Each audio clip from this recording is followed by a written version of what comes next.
Alexandria light house के मलबे का 3D मॉडल से मुआयना किया जा रहा था। इस मलबे में 3000 ब्लॉक्स थे जो करीब 3 एकड़ के एरिया पर फैले हुए थे।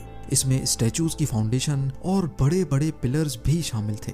कुछ ब्लॉक्स ऐसे भी थे जिनकी शेप लाइट हाउस के ओरिजिनल डिजाइन को बनाने में काफी मदद दे सकती है, पर यह काम इतना आसान भी नहीं है। कंप्यूटर ग्राफिक्स की मदद से ही सही, लेकिन इन 3000 ब्लॉक्स को जोड़ना एक जायंट पजल को सॉल्व करने जैसा है। इस मलबे का एक बहुत बड़ा हिस्सा किसी वजह से साहिल पे ही पड़ा है, पर यह है क्या चीज? आर्कियोलॉजिस्ट का मानना है कि ये लाइट हाउस के दरवाजे के पिलर्स लगते हैं।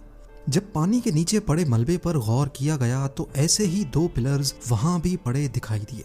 ऐसा महसूस होता है कि ये सब एक ही दरवाजे के अलग अलग पीसेज हैं। इन पिलर्स के 3D मॉडल को कंप्यूटर ग्राफिक्स की मदद से जब जोड़ा गया तो हैरत अंगेज तौर पे ये बिल्कुल ठीक से एक दूसरे में फिट हो गए। इन ग्रेनाइट ब्लॉक्स के बीच में शायद लकड़ी का दरवाजा हुआ करता था।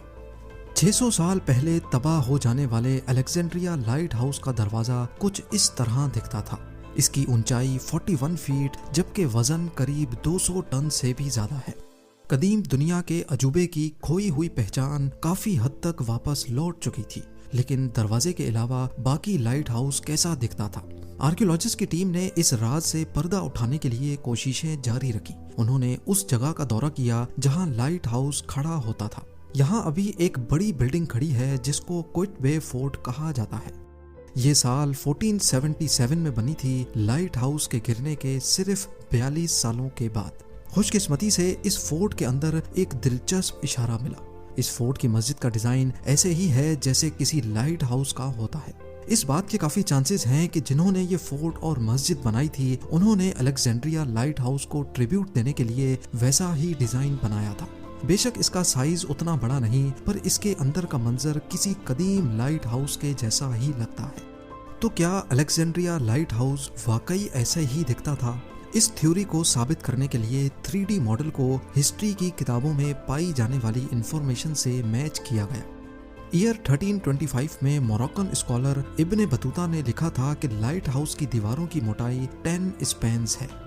उस दौर में किसी भी चीज को हाथ की साइज से मेजर किया जाता था। अंगूठे से लेकर छोटी उंगली तक एक स्पैन कहलाता है। हाथ का एक स्पैन करीब 8 इंचेस बड़ा होता है, यानी 10 स्पैन्स 6 फुट 7 इंचेस बनते हैं। हैरत अंगेज तौर पे 3D मॉडल से बनाए गए लाइट हाउस के दरवाजे में जब दीवारें ऐड की गईं तो उनकी मोटाई ठीक 6 फुट 10 इंचेस बनती है। 700 साल पहले इब्ने बतूता की बताई हुई साइज से सिर्फ 3 इंचेस बड़ी। आर्कियोलॉजिस्ट को एक बहुत बड़ा ब्रेक थ्रू मिल चुका था। इसका मतलब था कि इब्ने बतूता की लिखी हुई अलेक्जेंड्रिया लाइट हाउस की डिस्क्रिप्शन के सही होने के चांसेस काफी ज्यादा हैं। उनकी लिखी गई डिस्क्रिप्शन के हिसाब से जब लाइट हाउस के बकाया हिस्से का 3D मॉडल बनाया गया तो सब ये देखकर हैरत ज़दा रह गए। ये वैसे ही दिख रहा था जैसे क्विटबे फोर्ट की मस्जिद आज दिखती है। अलेक्जेंड्रिया म्यूजियम में रखे स्टैचूज लाइट हाउस के दरवाजे पर खड़े कुछ इस तरह दिखते थे। 330 फीट ऊंचा ये लाइट हाउस किसी दौर में दुनिया के ऊंचे तरीन स्ट्रक्चर्स में शुमार होता था। इसके टॉप पर लोहे से बने आईने लगे थे जो दिन में सूरज की रोशनी को रिफ्लेक्ट करते थे, जबकि रात के वक्त इसके अंदर आग लगाकर बहरी जहाजों को रास्ता दिखाया जाता था। अलेक्जेंड्रिया लाइट हाउस के हवाले से एक्सपर्ट्स का अंदाजा बिल्कुल सही साबित हुआ। लाइट हाउस तबाह होने के 42 सालों के बाद क्विटबे फोर्ट के बिल्डर्स ने ट्रिब्यूट के तौर पे मस्जिद का डिजाइन अलेक्जेंड्रिया की शान लाइट हाउस के डिजाइन पे रखा था।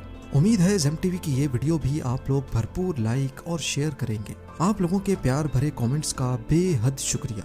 मिलते हैं अगली शानदार वीडियो में।